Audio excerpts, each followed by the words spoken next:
നീചഗോത്രത്തിൽ പിറന്നു നീ താഴ്ന്ന ഗോത്രക്കാരെ സംഘടിപ്പിച്ച് മേൽജാതിക്കാർക്കെതിരെ കലാപത്തിന് ആഹ്വാനം ചെയ്തു. ധിക്കാരം. ശിക്ഷാവധം. രാജകൽപ്പന. എന്നെ കൊന്നോളൂ. എന്നെ മാത്രമല്ല, താഴ്ന്ന ഗോത്രത്തിൽ പിറന്ന ഈ ദേശത്തെ ജനങ്ങളുടെ മുഴുവൻ തലയും കൊയ്തോളൂ. നിങ്ങളുടെ രാജാവും മേൽഗോത്രക്കാരും നീണാൾ വാഴട്ടെ. പക്ഷേ കാലം നിങ്ങളുടെ രാജാവിനോട് പകരം ചോദിക്കും.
കുന്തമുനകളുടെ മുന്നിലും അവന്റെ നാവ് തുപ്പിയത് രാജദ്രോഹം. നമ്മുടെ ഗോത്രത്തിനെതിരെ അടിമകളെ സംഘടിപ്പിച്ചവൻ വധിക്കപ്പെടേണ്ടവൻ. കാഴ്ചയുടെ കാലം തിരിച്ചു വരുമെന്ന് പ്രചരിപ്പിച്ച ഒരു അവിശ്വാസിയായിരുന്നവൻ. അവന് കൊടുത്ത ശിക്ഷ ലോകത്തിനൊരു പാഠമായിരിക്കും.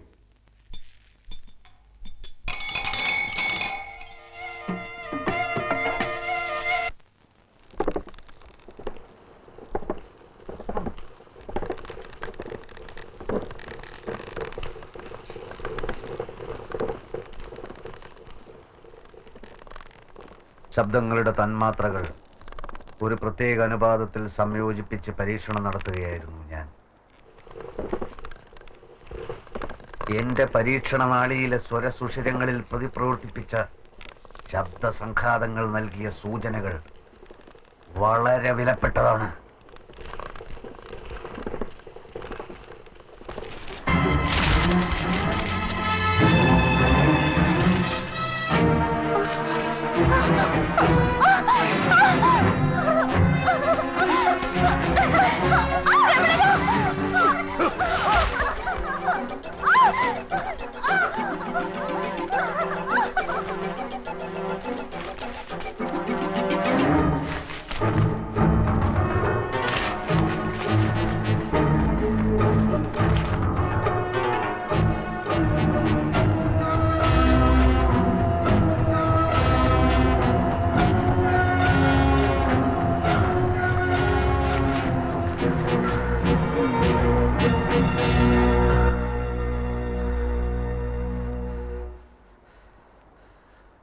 ആരാ? രഘുരാമൻ. രഘുരാമൻ, ആ പേര് ഞാൻ കേട്ടിട്ടില്ലല്ലോ. നിങ്ങൾ എവിടെ നിന്ന് വന്നു? ശാന്തിയുടെ ഗിരിശൃംഗങ്ങളിൽ നിന്ന് താഴേക്ക് താഴേക്ക് വഴുതി വീഴുകയായിരുന്നു. പർവ്വതങ്ങളുടെ ഇടയിലൂടെ ഉരുണ്ട് മഞ്ഞുകട്ടകൾക്കൊപ്പം താഴേക്ക്. അബോധത്തിന്റെ ശൂന്യതയിൽ അലറിയും നിലവിളിച്ചും ഞാൻ വീണത് എവിടെയാണെന്ന് എനിക്കറിയില്ല. നിങ്ങൾക്ക് എങ്ങനെ എന്നെ രക്ഷിക്കാൻ കഴിഞ്ഞു? എനിക്ക് കാഴ്ചയുണ്ട്. നിങ്ങൾക്ക് കാഴ്ചയുണ്ടെന്ന് പറയുന്നത് കള്ളമാണ്. എനിക്കും എന്റെ സെമന്തയ്ക്കും രാജാവിനും ആർക്കും കാഴ്ചയില്ല. മരങ്ങൾക്കും മലകൾക്കും കിളികൾക്കും ആടുകൾക്കും ഒന്നും കാഴ്ചയില്ല. അല്ല സ്നേഹിത, ഞാൻ കാണുന്നു എന്റെ മുന്നിൽ നിൽക്കുന്ന നിന്നെ. നിന്റെ പാട്ടിന്റെ കാറ്റിൽ ചുഴലി പോലെ ഓടിവന്ന് നിന്നെ ആലിംഗനം ചെയ്ത പെണ്ണിനെ, അവളെ പിടിച്ചു വലിച്ചു കൊണ്ടുപോയ പടയാളികളുടെ കുന്തമുനകളെ, എല്ലാം ഞാൻ കാണുന്നു. കിങ്കരന്മാരിൽ നിന്ന് നിങ്ങൾ എന്നെ രക്ഷിച്ചു, നന്ദിയുണ്ട്. പക്ഷേ കാഴ്ചയെപ്പറ്റി പറഞ്ഞ് സ്വയം അപകടം വിളിച്ചു വരുത്തണ്ട. ഇതിനു മുമ്പ് ഇവിടെ വന്ന് കാഴ്ചയുണ്ടെന്ന് പറഞ്ഞ് പലർക്കും മടങ്ങിപ്പോകാൻ ഒത്തിട്ടില്ല. കൊന്നു മുളന്തണ്ടിൽ കുത്തി നിർത്തിയിട്ടുണ്ട് അവരെയെല്ലാം. എന്റെ നിയോഗം എന്താണെന്ന് എനിക്കറിയില്ല. പെറ്റമ്മയെയും അച്ഛനെയും പോലും തടവിലിട്ട് ഈ താഴ്വര ഭരിക്കുന്ന ഞങ്ങളുടെ രാജാവ് അറിയുന്നതിന് മുമ്പ് വന്നിടത്തേക്ക് തന്നെ വേഗം മടങ്ങിപ്പോയിക്കൊള്ളൂ. വഴി അറിയില്ല. ഭ്രാന്ത്, കാഴ്ചയുണ്ടെന്ന് ധരിച്ച് ഭ്രാന്ത് പിടിച്ചവൻ, പോയിക്കോ.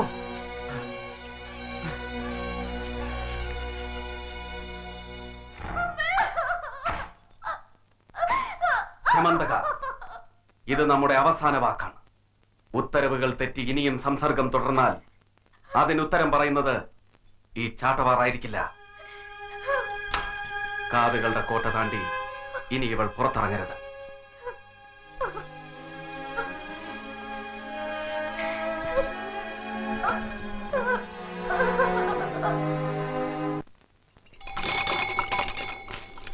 കാവൽക്കാർ കബളിപ്പിക്കപ്പെട്ടു. അജ്ഞാതനായ ആരോ ഒരാൾ രമണകരെ രക്ഷപ്പെടുത്തി. ആരവൻ? ഈ താഴ്വാരത്തിന്റെ ഗന്ധം അവനിലില്ല. നീചഗോത്രക്കാരനെ ബലി കൊടുത്തപ്പോഴും അവനവിടെ ഉണ്ടായിരുന്നു. കാവൽപ്പടയുടെ കാതുവെട്ടിച്ചോടി അവന്റെ ശബ്ദം ആടുകളുടെ നിലവിളിയിൽ നഷ്ടപ്പെട്ടു. ജാഗ്രത, കാതുകൾ ഉണർന്നു തന്നെ ഇരിക്കട്ടെ.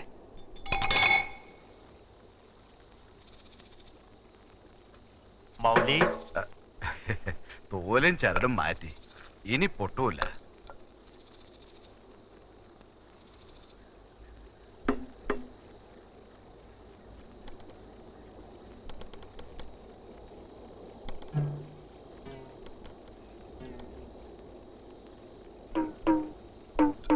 ആ, ഇതങ്ങ് വെക്കേ.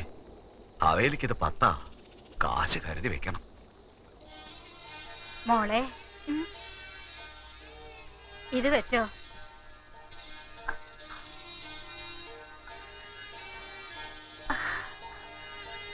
അമ്മേ, ആ,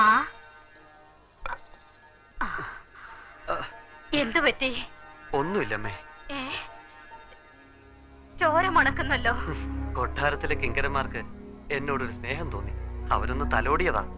കളി പറയാതെ കുഞ്ഞെ, എന്തുണ്ടായി? എന്റെ പാട്ട് കേട്ട് സെമന്തക ഓടി വന്നു. കൂടെ കിങ്കരന്മാരും. അവരവളെ പിടിച്ചു വലിച്ചോണ്ട് പോയി. രാജകന്യകയെ വേൾക്കാനുള്ള ഭാഗ്യം നമുക്കില്ല മകനെ. ആ രാജാവ് ദുഷ്ടനാണ്. നിനക്ക് എന്തെങ്കിലും സംഭവിക്കുമോ എന്നാണ് എന്റെ പേടി. നമ്മുടെ മകന് എന്താണ് ഒരു കുറവ്? അവന്റെ പാട്ടിൽ ഈ താഴ്വര മയങ്ങും. അത് കേട്ടവനെ മയക്കിയത് രാജകന്യകയല്ലേ? പക്ഷേ നമ്മുടെ ഗോത്രം. ഗോത്രങ്ങളുടെ പേരില് താഴ്വര മുഴുവൻ മുള്ളുമതിൽ തീർത്തിരിക്കുകയല്ലേ? എല്ലാത്തിനും കുടപിടിക്കാൻ ഒരു രാജാവും. അടിച്ചു ചാകും, അതാ തലവിധി. അച്ഛാ, എന്നെ കിങ്കരന്മാരിൽ നിന്ന് ഒരാൾ രക്ഷപ്പെടുത്തി. രഘുരാമൻ. രഘുരാമൻ ആരാണത്? അറിയില്ല. അയാൾ വേറെ ഏതോ ലോകത്തുനിന്ന് വന്നയാളാണ്. അയാൾ പറയുന്നു അയാൾക്ക് കണ്ണ് കാണാമെന്ന്. അസംബന്ധം പറയുന്ന ഏതോ അവിശ്വാസിയായിരിക്കും.